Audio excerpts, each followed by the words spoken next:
সংকীর্ণ সমুদ্রপথ, যা প্রভাব ফেলছে পুরো বিশ্ববাজারে।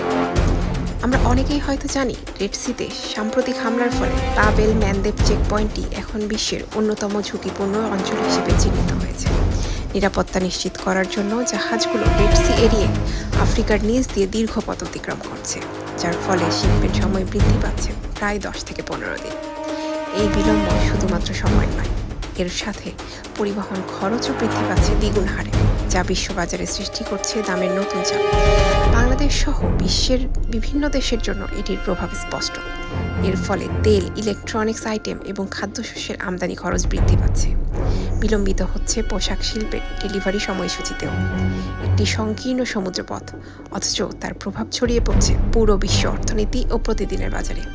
আর এভাবেই বিশ্বের জিওপলিটিক্যাল চাপ আমাদের বাজার ও জীবনে প্রতিফলিত হয় প্রতিনিয়ত।